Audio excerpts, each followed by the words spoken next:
आज हम देखेंगे प्लेटलेट्स के बारे में। प्लेटलेट्स क्या है? जब हमने ब्लड के कंपोनेंट्स पढ़े थे तब हमने देखा था कि उसमें आरबीसी, डब्ल्यूबीसी, प्लेटलेट्स और प्लाज्मा ये सब होते हैं। तो प्लेटलेट्स एक तरीके की ब्लड सेल्स हैं। अब देखते हैं कि वो कैसे होते हैं। प्लेटलेट्स नॉन न्यूक्लिएटेड होते हैं, इनमें न्यूक्लियस नहीं होता, पर इनके अंदर क्या क्या होता है? इनमें होती है सेल मेम्ब्रेन। फिर होता है माइक्रोट्यूब्यूल्स यानी कि ये एक सब्सटेंस है, ट्यूबुलिन एक प्रोटीन है जिससे कि इनकी ये सेल मेम्ब्रेन बनी है।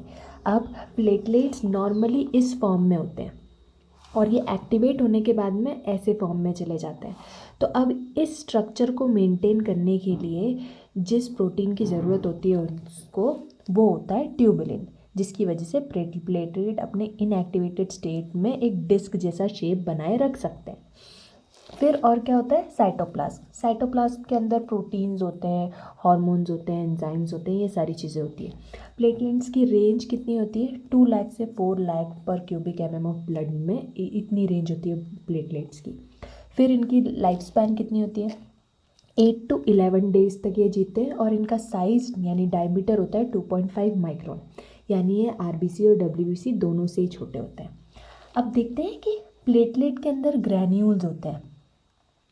अब वो ग्रैन्यूल्स जैसे कि डब्ल्यूबीसीज में होते थे ग्रैन्यूल्स, वैसे इसमें भी ग्रैन्यूल्स होते हैं, पर इसमें दो तरीके के होते हैं। एक होते हैं अल्फ़ा ग्रैन्यूल्स और दूसरे होते हैं डेंस ग्रैन्यूल्स। अब अल्फ़ा ग्रैन्यूल्स के अंदर क्या क्या होता है? क्लॉटिंग फैक्टर होते हैं, फिब्रिनोजन। जो 13 क्लॉटिंग फैक्टर्स है उसमें से क्या क्या है इसके अंदर?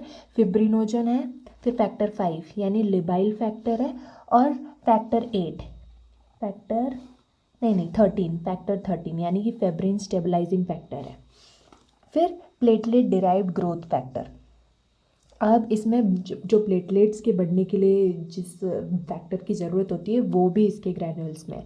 फिर वेस्कुलर एंडोथीलियल ग्रोथ फैक्टर, यानी जब किसी वेसल की इंजरी हो जाएगी तो उसको वापस ग्रो भी तो करना होगा, तो वो वाला ग्रोथ फैक्टर भी है इसमें। फिर बेसिक फिब्रोब्लास्ट ग्रोथ फैक्टर, यानी कोलेजन को जब डैमेज होगा तो उसकी भी ग्रोथ करने के लिए जिस फैक्टर की ज़रूरत होगी वो फैक्टर भी है।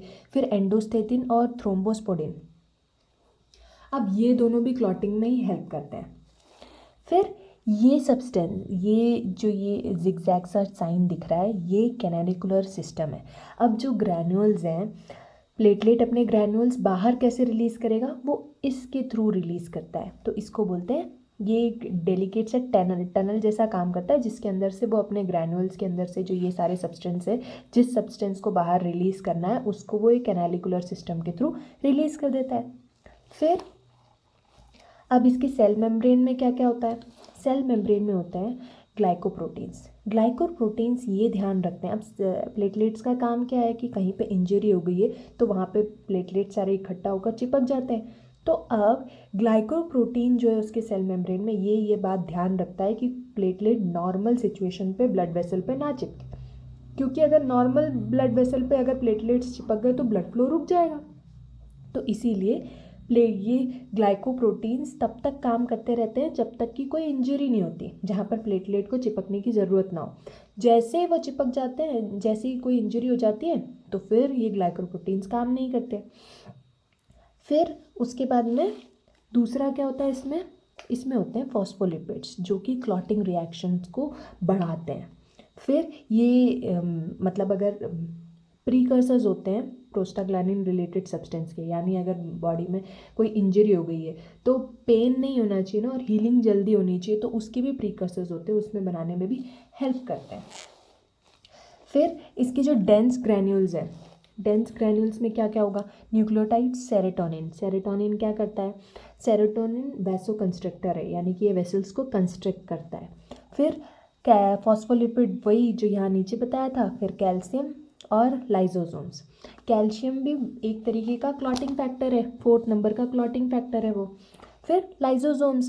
अब प्लेटलेट्स कुछ माइक्रो ऑर्गेनिजम्स जिन मतलब सिर्फ सब्सटेंस पे मतलब ब्लड वेसल पे सिर्फ चिपकने का ही काम नहीं करता है, ये जो फॉरेन बॉडीज़ है जिसने हमें अटैक किया है उसको भी डिस्ट्रॉय कर सकता है। तो डिस्ट्रॉय करने के लिए भी तो उसके पास में कुछ होना चाहिए ना, तो लाइजोसोम में ही तो होते हैं हाइड्रोलाइटिक एंजाइम्स जो कि बैक्टीरिया या दूसरे सब्सटेंस के सेल मेम्ब्रेन को और सेल कंटेंट्स को डिस्ट्रॉय कर सकता है। Okay, thanks for watching.